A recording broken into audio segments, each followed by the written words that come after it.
y eso es importante en la formación profesional y también en lo que tiene que ver con la formación como ciudadanos, la formación de la vida.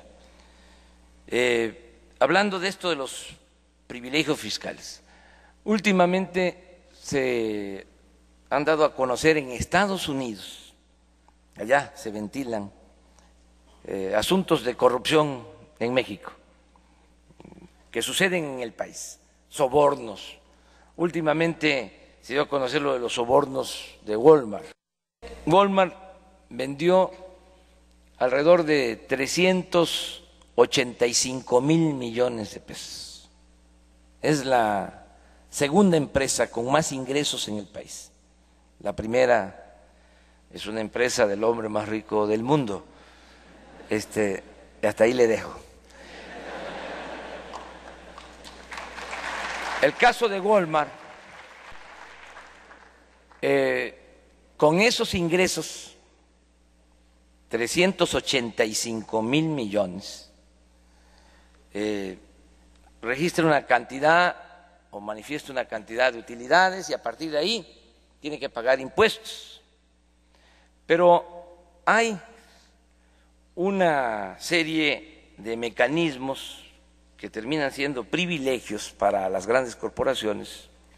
Uno de ellos es el que consiste en diferir el pago de los impuestos, en echarlos para adelante, en recibir como créditos fiscales. Bueno, en el 2011 Walmart paga cerca de 7,200 millones de pesos de impuestos, pero difiere 7,140 millones de pesos. Entonces, ¿cuánto termina pagando en el 2011? Con ingresos de 385,000 millones de pesos, termina pagando 70 millones de pesos. Si ustedes hacen la cuenta de todos los ingresos, terminan pagando el 0,001. Entonces, esto no se puede seguir manteniendo. Sin actos autoritarios, convenciendo, persuadiendo, hay que pedirles que contribuyan, que paguen los impuestos. Afortunadamente hay una corriente en el mundo de multimillonarios que están ahora planteando el que quieren contribuir más. El segundo hombre más rico de Estados Unidos, Buffett, está planteando eso. Y su razonamiento es sencillo, pero muy claro. Dice, es que no es posible que mi secretaria pague más impuestos que yo.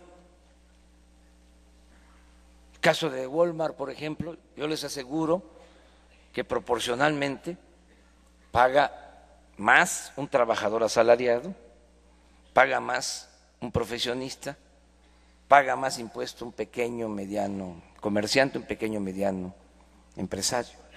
Entonces, esto además es violatorio de la Constitución, que establece que los impuestos se deben de cobrar de manera progresiva, es decir, que tiene que pagar más el que tiene más.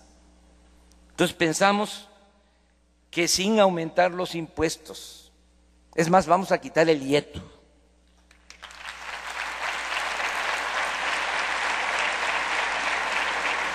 Solo terminando con estos privilegios fiscales, vamos a tener una hacienda pública más fortalecida. Calculamos tener 800,000 millones de pesos. Y ese dinero es el que vamos a utilizar para impulsar el crecimiento. Vamos a aumentar la inversión pública, no para que sea la inversión pública la que permita crecer al 6%, no alcanzaría con la inversión pública. Además, se asfixiaría la iniciativa de la sociedad civil. Y nosotros queremos un modelo económico mixto, de asociación entre sector público, sector privado y sector social. ¿Por qué vamos a aumentar la inversión pública? Porque queremos utilizar ese dinero como capital semilla para convocar a la iniciativa privada a invertir en proyectos productivos. Fui jefe de gobierno en la Ciudad de México. Esta fórmula la aplicamos cuando se rehabilitó todo el Paseo de la Reforma, la Alameda, el centro histórico. Por cada peso que aportó el gobierno de la ciudad, la iniciativa privada invirtió 300 pesos. El proyecto lo propusimos nosotros, dimos todas las facilidades para la inversión, quitamos todas las trabas burocráticas y así se pudo rehabilitar Reforma, la Alameda, el centro histórico. Es lo mismo que estamos planteando, aplicar a nivel nacional. Vamos, por ejemplo, a volver a comunicar al país con trenes rápidos, con trenes balas, como en Europa, trenes que tienen un desplazamiento de 300 kilómetros por hora y va a ser así, con participación pública, privada y social. La mayor parte de esos proyectos van a ser impulsados, financiados de esa forma.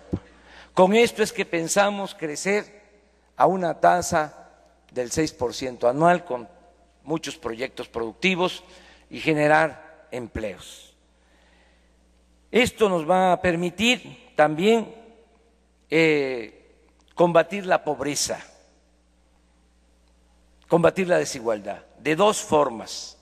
Primero, si hay crecimiento y si hay empleo, la gente por sí misma sale adelante.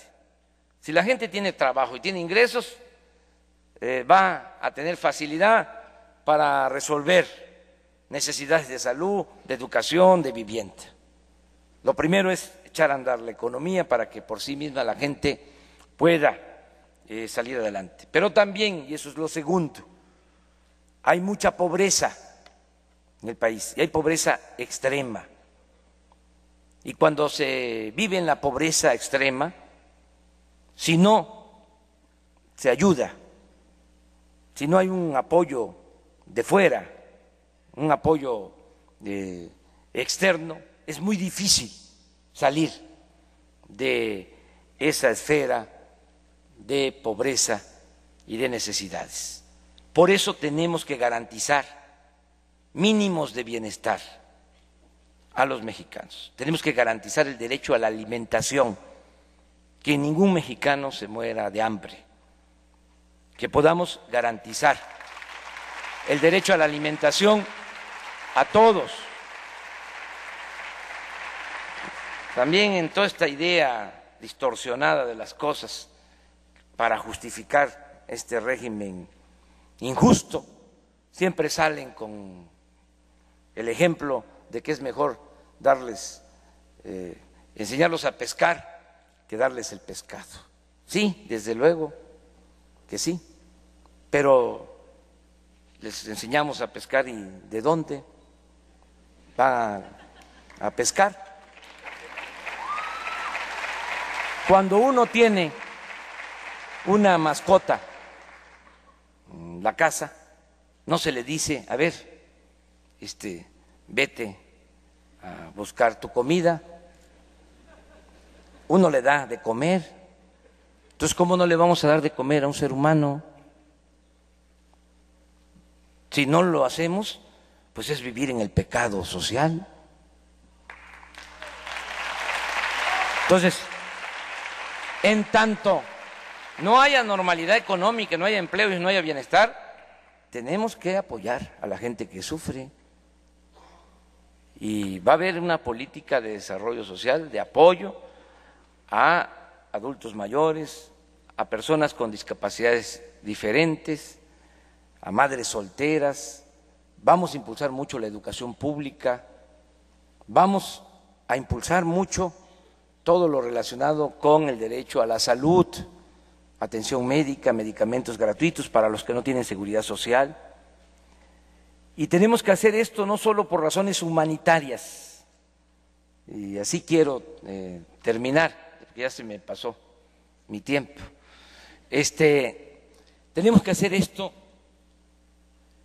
no solo para estar bien con nosotros mismos, para ser cada vez más humanos, sino también porque debemos de tener en cuenta que si no combatimos la pobreza y no combatimos la desigualdad, van a seguir habiendo manifestaciones por la frustración que produce la pobreza, que produce la desigualdad. Va a seguir habiendo frustración y van a seguir habiendo estallidos de odios, de resentimiento, y va a seguir habiendo inseguridad, y va a seguir habiendo violencia. La paz y la tranquilidad son frutos de la justicia. Es absurdo el querer resolver el problema de la violencia con la violencia, enfrentando el mal con el mal. Es como querer apagar el fuego con el fuego. Una sociedad mejor se alcanza cuando hay crecimiento, cuando hay trabajo, cuando hay bienestar, cuando hay educación y de manera especial cuando se atiende a los jóvenes que se les ha dejado en el abandono, se les han cerrado las puertas a los jóvenes que no tienen posibilidad ni de trabajo ni de estudio.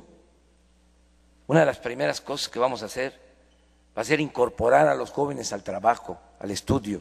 Ya estamos elaborando un planteamiento. Hubo un presidente en Estados Unidos, para mí el mejor presidente que ha habido en Estados Unidos, Franklin Delano Roosevelt. Le tocó enfrentar una crisis profunda, la Gran Depresión, y lo primero que hizo para devolverle la confianza al pueblo estadounidense fue poner a trabajar a todo el pueblo, dar facilidades para que la gente tuviese trabajo. Echó a andar un plan que permitió crear 4 millones de empleos en 6 semanas. Y sobre todo le dio trabajo a los jóvenes. ¿En qué? Pues jóvenes sembrando los campos, reforestando, en obras de infraestructura, capacitando, educando. Hay muchas formas de darle ocupación a los jóvenes. Por ejemplo, muchos profesionistas que no tienen trabajo actualmente y podrían ocuparse en capacitar, en formar. Estoy haciendo el compromiso de que ningún joven se va a quedar sin la oportunidad de estudiar. Se rechazan 300,000 jóvenes cada año que no pueden ingresar a las universidades públicas. Vamos a darle oportunidad a esos 300,000 jóvenes, ya no va a haber rechazados.